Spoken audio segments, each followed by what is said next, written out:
The long-lost son, the one with the tragic childhood, was finally brought home. He choked back a sob. "You've had such a good life," he said, looking at me. "Not like me." I didn't say a word. I just quietly packed my bags to leave. The whole family watched my back as I walked away.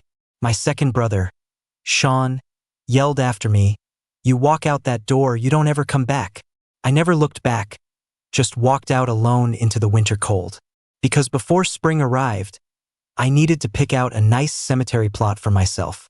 I was in the neurology clinic. The doctor's voice was full of regret. "Mr. Shaw, I'm so sorry." My mind went completely blank. My fingers gripped the diagnostic report. The doctor had to remind me to breathe. I struggled to keep my emotions in check. "We can start with conservative treatment," the doctor said, hesitating. I slowly shook my head. "Please, keep this confidential." The doctor pleaded with me. "Your condition is progressing aggressively. Without treatment, you have 3 months to live at most." The room fell silent. Finally, the doctor could only nod in defeat. "Mr. Shaw, remember to come back for a follow-up appointment." I walked out of the hospital in a daze. The wind howled past me, and I looked up at the last few leaves clinging to the branches. Suddenly, my phone rang in my pocket. I answered it slowly. It was my oldest brother, Liam, who was always so composed. This time, his voice was ice. "Leo, come home." A boy was sitting on the sofa in the Shaw's living room. His features were strikingly similar to the rest of the family. My mother was holding him, her eyes red.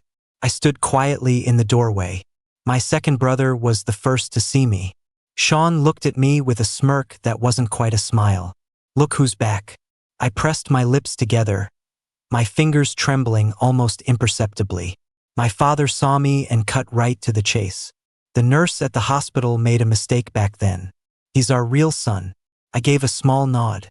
It was obvious who he was. After a moment, I asked, a little out of place, "Then who are my real parents?" It was as if I'd brought up a forbidden topic.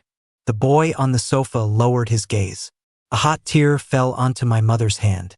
Her face filled with pain, and she quickly comforted him. "Don't cry, Dylan." Dylan sniffled. He put on a brave face. "They're both dead," he said, his voice thick with tears. Hearing that, my heart clenched. Not only that, but Dylan also revealed scars of various shades on his skin. Everyone looked at him with pity in their eyes. My mother promised him, "No one will ever be able to bully you again." Dylan looked up, his eyes wet. "What about my brother? Is he still going to live here with us?" His questioning gaze landed on me. My mother was caught in a difficult position. Even though we weren't close, we still had years of history together. My older brothers said nothing. I stood there awkwardly, letting them decide my fate. In the end, my mother told me I could stay. I was stunned, then nodded a half-second too late.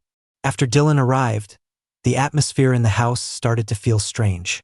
But I was oblivious, until one day we were having a quiet lunch. Dylan's sad eyes filled with tears. He looked at me timidly.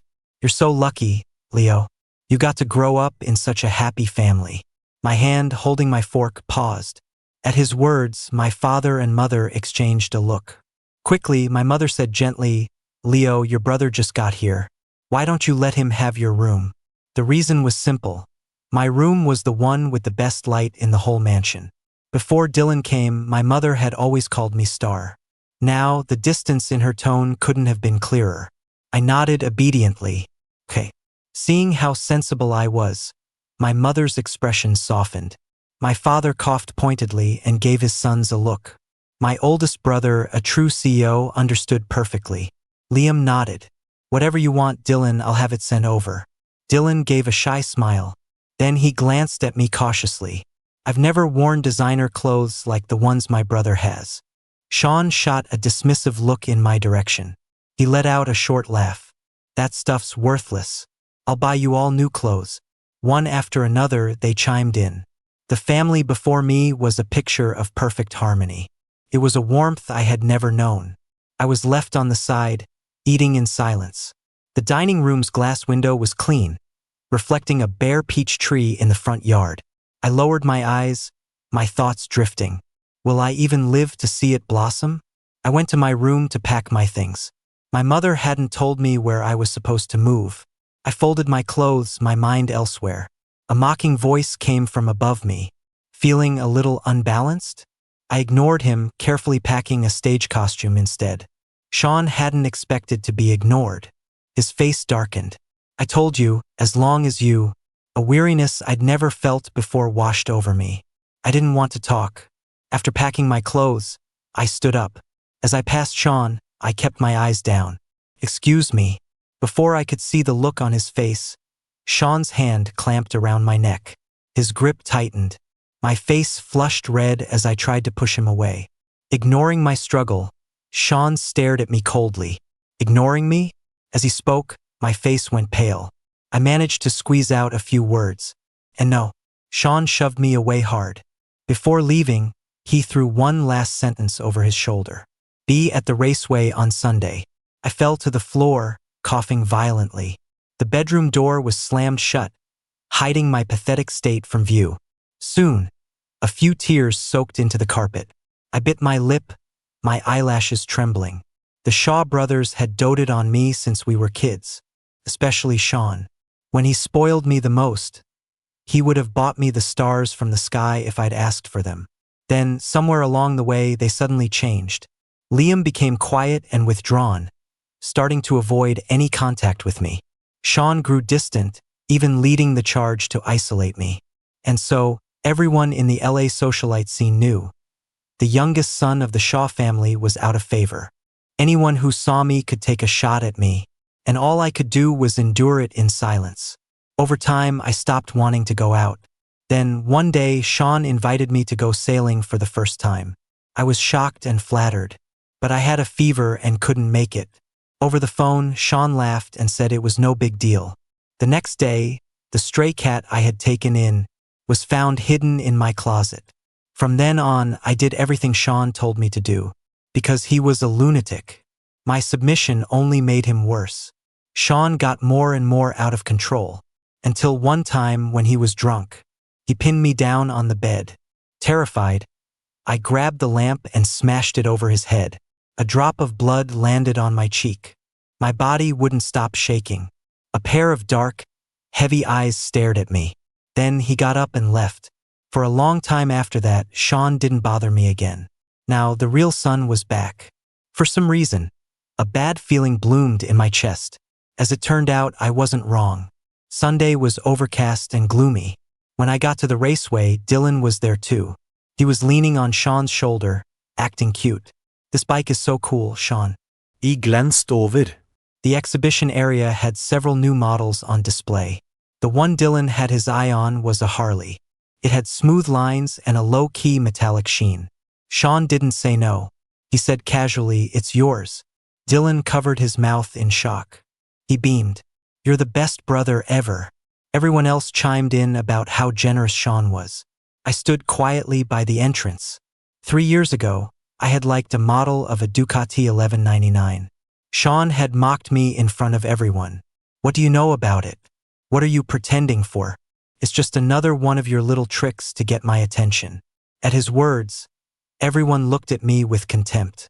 Back then, I had pressed my lips together and looked at him stubbornly. He just sneered and gave the model to a girl standing nearby. Looking back, things like that had happened more times than I could count. Sean spotted me. "Get over here." His words set off a wave of whispers around us. "Isn't that the fake son? Yeah, they haven't kicked him out yet? He's so annoying, like gum on a shoe. You know both the Shaw brothers can't stand him." I walked over in silence. First, Sean's blatant favoritism. Then, everyone else's open discrimination. I thought my emotions would overflow, but surprisingly, I felt nothing at all. Sean looked me up and down. Then he gave me a strange smile. "I've invited you all here today for a good show. Our little Mr. Shaw here is also a contestant." As the rules were explained, my face went pale. As a playground for the rich, the South Mountain Raceway was known for its unpredictable events. Today's was the most dangerous one yet. Heavy rain, a steep mountain road, and a time limit. Sean was using me to up the ante. He called over 2 guys, Pick one. I didn't say anything. Given the situation, there was no way out. Seeing my silence, Dylan said innocently, "Doesn't my brother want to?" The manager slowly approached. He bowed to Sean. "Mr. Shaw, today's race is bound to be risky." Sean glanced at me and sneered. "Looks like you can charm just about anyone." Hearing this, the manager looked at me awkwardly. I gave him a slight shake of my head. I had only helped him out once in passing. It wasn't worth him risking his job to speak up for me. "I have to pick one, right?" Sean nodded nonchalantly. I took a deep breath. If I had to choose, I was going to choose for myself. I turned and walked toward one of the groups. Sean's circle was filled with the heirs of LA's elite. Among them, the biggest name was Jason Fordham. He was a thrill-seeker who loved extreme sports.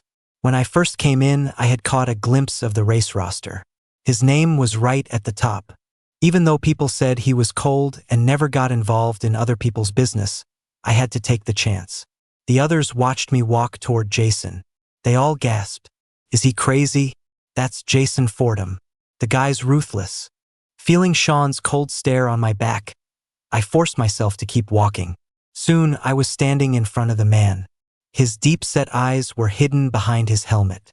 I asked calmly, "Mr. Fordham, can I ride with you?" The man looked up lazily. His voice was low, but blunt. "Why should I?" I unconsciously licked my lips. "Whatever you want, I can give it to you." Jason didn't need money, and he didn't need love. Anything else I could give him. Jason chuckled. "What do you have?" I looked down, thinking. Years ago, my mother had given me some shares in the family company. I couldn't touch them, but I could cash them out. Jason scoffed. "Are you trying to pay off a beggar?" I lowered my head without a word. He was right.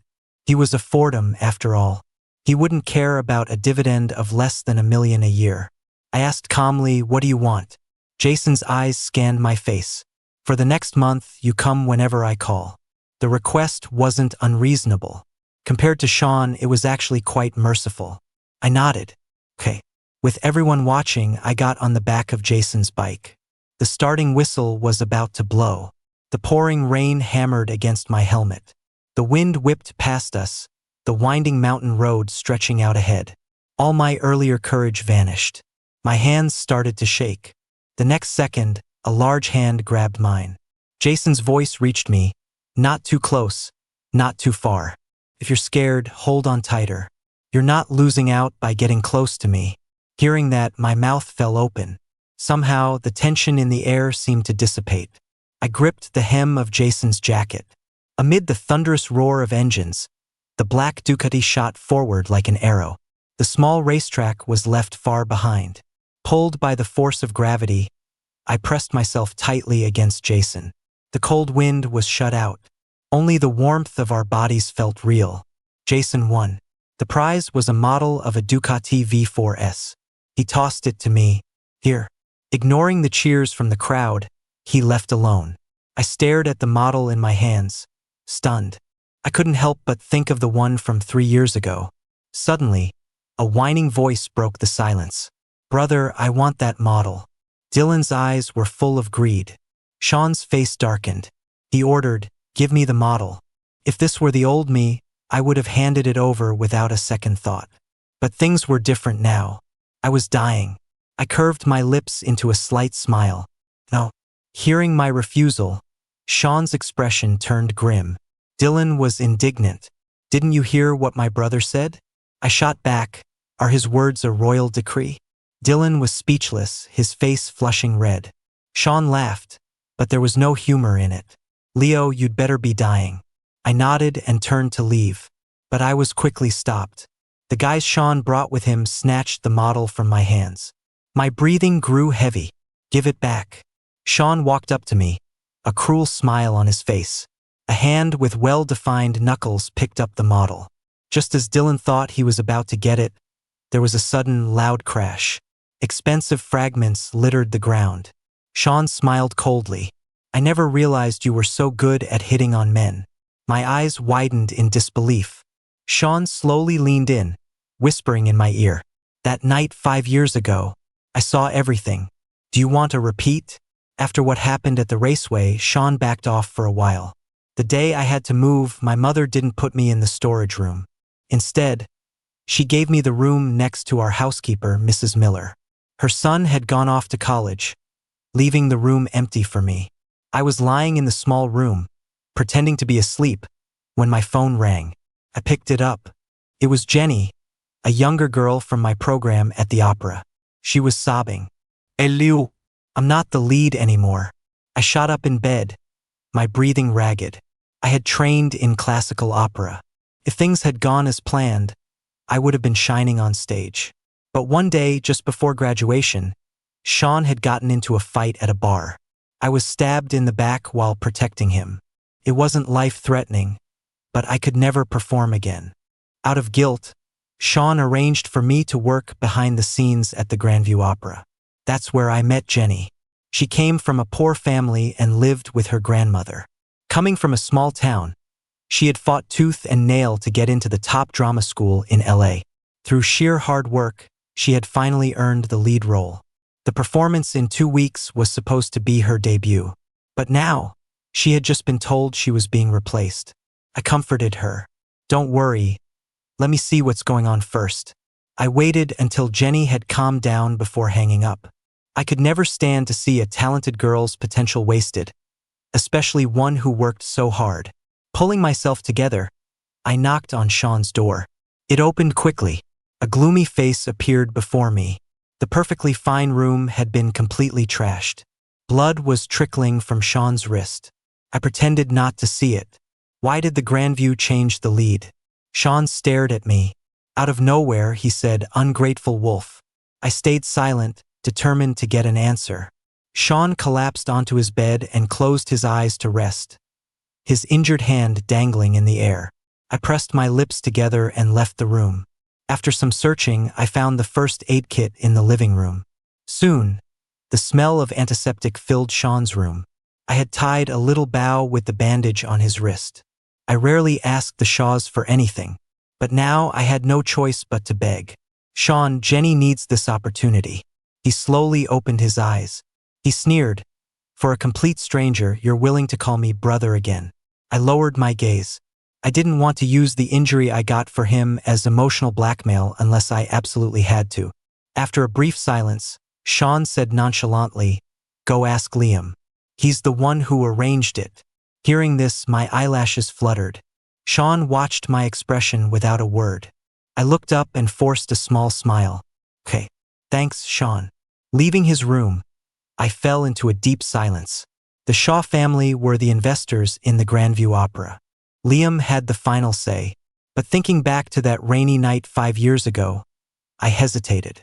Then, Jenny's grandmother called me, saying she wanted to come to LA early to surprise her granddaughter. I let out a long sigh. Resigned to my fate, I headed to Shaw Corp. Liam's secretary brought me a glass of water. "Mr. Shaw, the CEO is busy right now." I gave her a polite smile. "That's fine, I can wait." The secretary nodded and went back to her work. Through the office door, I could hear the hushed whispers of her colleagues. "The real son is still in the CEO's office. This is going to be so awkward. A fake is a fake. He has no self-awareness at all. That's enough, he might tell on us." The CEO's office door opened. I couldn't hear what was said, but Dylan was beaming. "Thank you, Liam. I'll work really hard." I sat quietly to the side. Dylan walked past me. He feigned surprise. "Oh, you have to wait to see Liam?" I nodded, my voice calm. "Yes." Dylan seemed to remember something and gave a mocking smile. "I'm the lead at the Grandview now. Don't waste your energy." I hadn't expected him to admit it so freely. Dylan had gone to a technical college and his major was also opera. But I'd seen videos of him. He wasn't even good enough to get into the Grandview. I said flatly, "Only someone with real talent deserves to be the lead." Dylan looked like he'd heard the funniest joke in the world. He said, "If you hadn't stolen my life, I would be much better than I am now." My breath caught in my throat. I didn't know how to respond. My face was a mix of embarrassment and guilt. Seeing this, Dylan left satisfied. 2 hours passed. Liam still wouldn't see me. The sky outside the glass window began to darken. The secretary advised me to come back another time. I was about to speak when the conference room door opened. Walking toward me was Jason Fordham, dressed in a suit. Liam shook his hand. Pleasure doing business with you. I stood silently where I was, planning to speak up after Jason had left. But to my surprise, he looked over at me. Mr. Shaw here seems to be a very busy man. A flicker of confusion crossed my face. Jason held up his phone. I sent you 800 texts and got no reply. In a flash, I remembered. At the raceway, I think I gave him the wrong last digit of my phone number. I gave an embarrassed laugh. Sorry about that. Jason walked closer, his voice lazy. Then give it to me again. Young master. Liam was sitting at his desk, signing documents. I gathered my courage. Liam, I need to talk to you. Before I could explain, Liam said coldly, there's nothing to talk about. I still didn't give up. Jenny is an excellent performer. A cold gaze swept over me. Liam said, and, in that moment, a chill went through me. Liam's single word was both a reminder and a warning. What right did I have to question the decision of the head of the Shaw family? My desire to plead for Jenny was instantly extinguished. I opened my mouth. Right. Sorry to bother you. As I was about to close the door, Liam's voice came from behind me. Know your place. Not everyone is someone you can dream about. My grip on the doorknob tightened. I said in a low voice, I'll remember that. I took the elevator down. The magnificent building was especially bright at night. Looking up, I could see Liam's office on the top floor. I tore my eyes away and squatted down by the side of the road. There was no other reason. I just had no strength left. Suddenly, an Aston Martin pulled up in front of me. I looked up at the sound. The window rolled down, revealing a handsome face. Jason let out a whistle. Is our deal still on? Remembering how he had helped me at the raceway, I nodded. It is. Jason's lips curved into a smile. Get in. I lowered my head and stayed where I was. Jason raised an eyebrow. Do I have to carry you? Without looking up, I squeezed out a few words. Just a second. My legs are asleep. I never thought we'd end up at an internet cafe. It looked more high-end, but its function was the same. There were 3 other well-known rich kids in our private room. If Sean's circle was purely business, Jason's was a mix of politics and commerce. Jason handed me a headset. You play League? I nodded numbly. A guy with platinum blonde hair came over. I recognized him as the youngest son of a shipping magnate. Hey man, what position do you usually play? I didn't used to play games, but Sean was always making me fill a spot. He wanted to play with girls, and the top and mid players were always set. So I had no choice but to get good at the remaining positions. I said quietly, jungle. No way, the blonde guy shouted. Jason, where'd you find this hidden gem? I hesitated. I can play other roles too. The blonde guy waved his hand. Even though Jason's our main jungler, we should let the new guy show his stuff. Jason, holding a cup of tea, walked past behind me and ruffled my hair. Play whatever you're best at. Soon, everyone was ready. I snuck a glance at Jason's profile. I pressed my lips together and focused. Time flew by as the games got more intense. During the last game, as we were pushing the final tower, my fingers suddenly went weak, and the enemy team killed me. I mumbled, sorry. The guy sitting next to me was easygoing. It's no big deal. I quietly looked at my left hand. After the game ended, Jason stood up. The blonde guy took off his headset. You're done? Jason grabbed me by the back of my collar. He said lazily, yeah, taking the young master home. My eyes went wide. Wait. Let go of me. We were on a magnificent bridge spanning the river. I was squatting by the side of the road, trying to overcome my motion sickness. Jason stood over me, hands in his pockets. You're in terrible shape.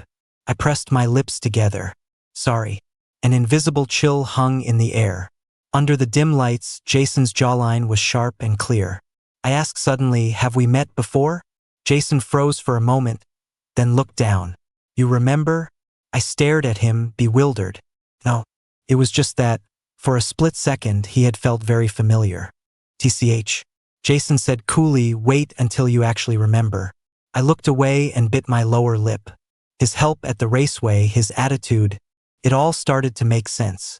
Suddenly, I saw the logo for Fordham Industries in my peripheral vision. I couldn't help but remember that Fordham Industries had announced plans to invest in and establish a new opera company this year.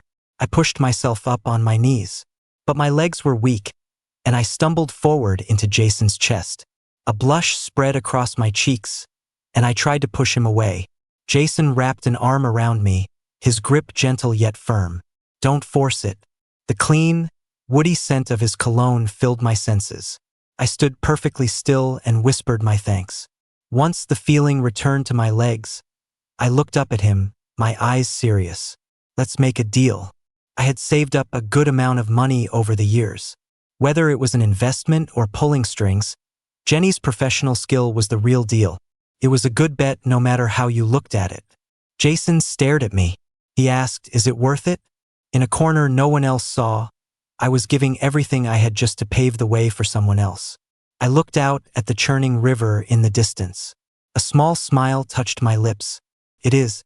Transferring to a new company wasn't easy. I was swamped with paperwork.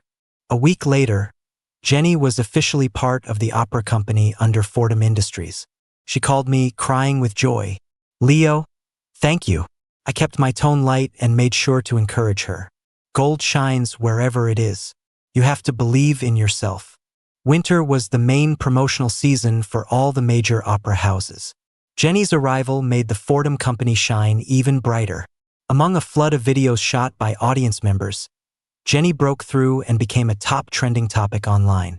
I watched her on stage, feeling a mix of envy and pride. Jason appeared behind me. Any regrets? The person who once shone on stage could now only applaud from the audience. I paused for a moment, then slowly shook my head. I turned around. "Thank you." Jason didn't say anything, just reached out and patted my head. Watching him walk away, I couldn't help but smile. When I got back to the Shaw's house, the staff all avoided me. Before I could ask why, Liam suddenly appeared at the top of the stairs. "Come here." I followed him into the study. Liam's expression was cold. "Feeling bold now, are we?" I said nothing. He threw a newspaper with Jenny's stage photo on it at me. "Is this how you repay the Shaw family? What about Dylan? Where does this leave him?" The sharp edge of the paper grazed my cheek, leaving a thin white line. My body trembled almost imperceptibly. I took a deep breath. "Weren't you the ones who abandoned her first?" After a moment of silence, I continued. "Even without Jenny, there would have been someone else. Were they planning to sideline everyone who was more talented than Dylan?" Liam laughed in fury. "Get out."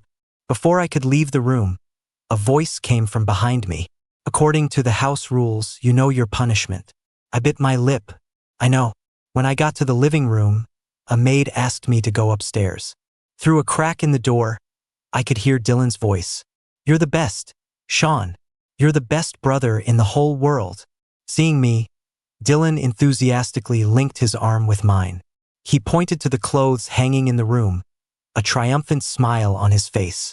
"My brother got these for me." I turned my head to look. My master's gift, a custom stage costume, had been altered by Dylan into something unrecognizable.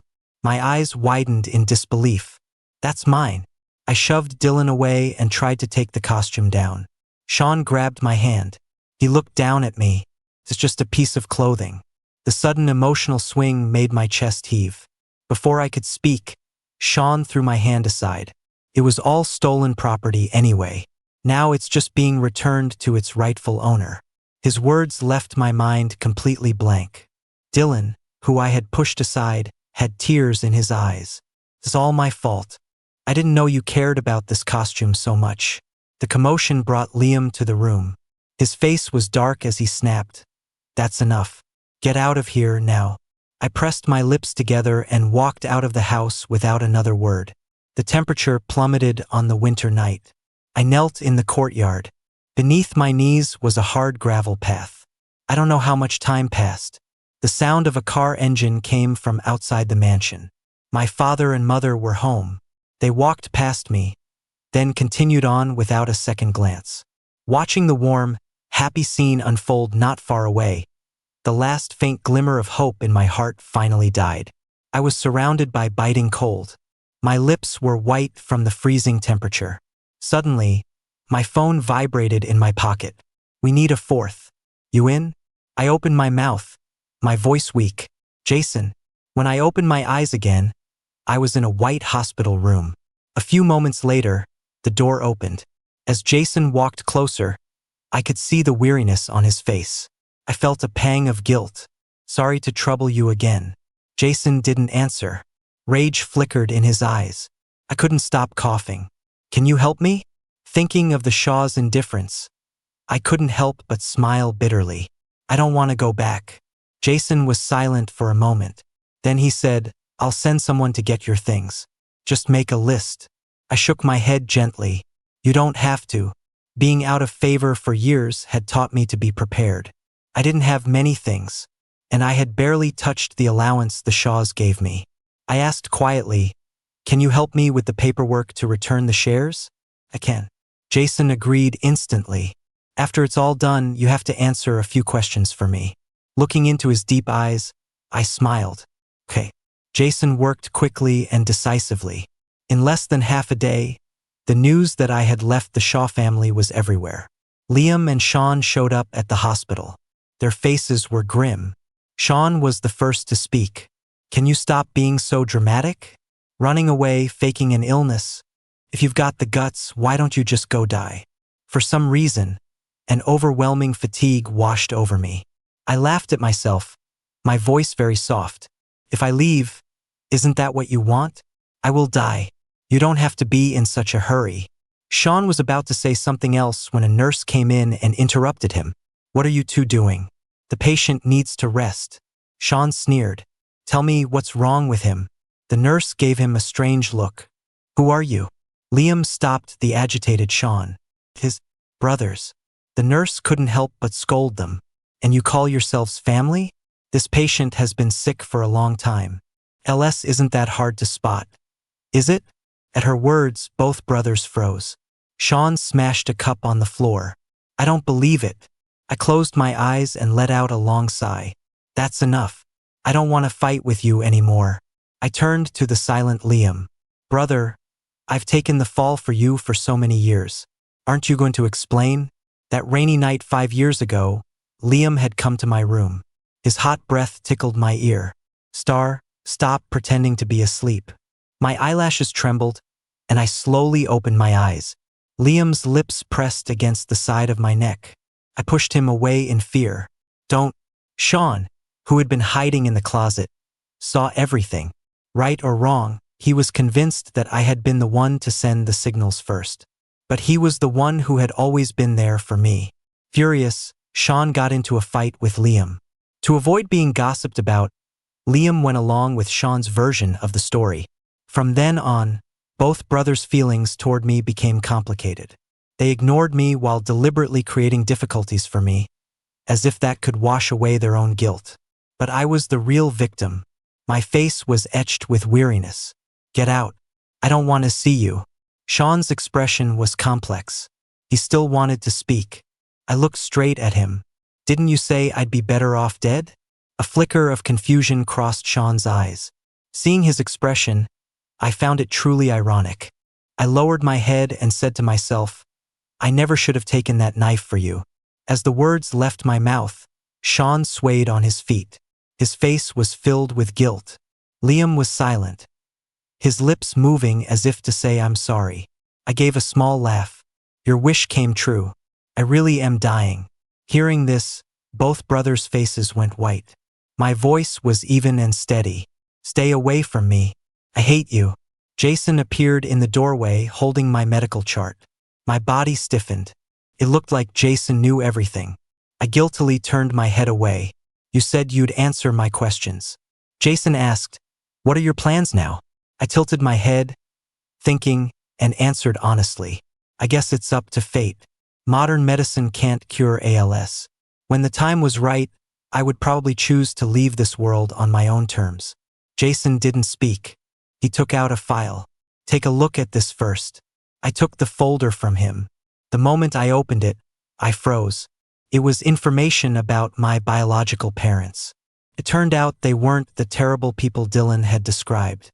My mother was a talented dancer. The ALS became too much for her, and she chose to end her life early. My father entrusted Dylan to his grandmother and then took his own life at my mother's grave. By all accounts, no one had mistreated Dylan. He had a perfectly fine adolescence. But Dylan was exceptionally rebellious, drawn to the street life. The scars on his body were mostly from gang fights. After reading the file, I sat in silence for a long time. "Where are they buried?" Jason named a city. Then he said in a low voice, "There's still hope for your condition." Tears soaked the black and white pages. I lowered my head without a word. Jason sighed softly. "I'll take you to see them." And so, after a 3-hour flight, we landed in a city out in the mountains. In the solemn cemetery, I found my parents' gravestone. The moment I saw their pictures, I broke down in tears. Jason stood silently a short distance away, staying with me the entire afternoon. Perhaps from crying so hard, I developed a fever on the way back. In a half-conscious state, I dreamed of Jason. It was at a summer camp when we were kids. Jason was small and skinny, surrounded by other children who were bullying him. One of them even pushed him into a ditch. Everyone else stood above, laughing. Only I fought to pull him out. I slowly opened my eyes. "So it was you?" Jason replied, "Yes." I couldn't help but smile, which turned into another coughing fit. Suddenly, a nurse came in. She looked troubled. "Mr. Shaw, someone is waiting for you downstairs." I propped myself up and walked to the window. Winter snow covered the street below. Sean stood stubbornly downstairs, letting the white flakes pile up on his head. Jason came up behind me. "Do you want to see him?" I lowered my eyes. Sean was staring up at my window without blinking. His eyes were full of stubbornness. I closed the curtains and shook my head. "There's no point. A late apology is worthless." During my hospital stay, Jason came to see me often. He deliberately avoided any news about the Shaws. But from the news and bits of gossip, I found out what had changed. As CEO, Liam offered a 90% profit share in a deal just for a chance to see me. He sent flowers and fruit baskets every day, but Jason's people threw them all out. Sean waited downstairs for me every day, looking like a ghost of his former self. At some point, he seemed to remember something and went and beat up everyone who had ever bullied me. He even filmed it and sent the videos to me, as if trying to win my approval. The Shaw parents, knowing the truth, couldn't bring themselves to be harsh with their biological son, but they also couldn't bear to watch their other 2 sons try to atone. So they both started calling me. I never picked up. Dylan couldn't handle the shift in his family's attention. He went out clubbing, and on his way home he was hit by a drunk driver. He could never perform again. But none of that had anything to do with me anymore. Jason took meticulous care of me. His feelings were impossible to hide. But my physical condition was deteriorating, and I couldn't allow myself to make a selfish decision. Sensing my thoughts, one afternoon he acted. The sun was shining outside, and the room was filled with sunflowers. Jason confessed his feelings to me with unwavering resolve. "Star, I love you." For the past decade, Jason had done everything he could to collect things related to me. Whether it was photos from my performances or the Ducati 1199 model I'd liked 3 years ago, he had never missed a thing. In the quiet silence, I nodded with a smile, tears welling in my eyes. The winter snow melted, and new buds appeared on the branches outside the window. There was no miracle. My muscles had severely atrophied. Jason held me from behind. His voice was low. "My love, let's run away together." I turned to look at him, my eyes red. "Okay." And so, before winter had truly ended, we held hands and ran toward spring.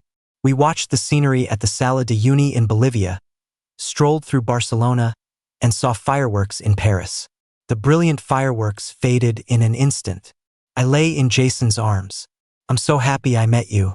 Because you came into my life, I was able to feel the beauty of this world. If there's a next life, I will definitely find you sooner. So please don't cry. I love you."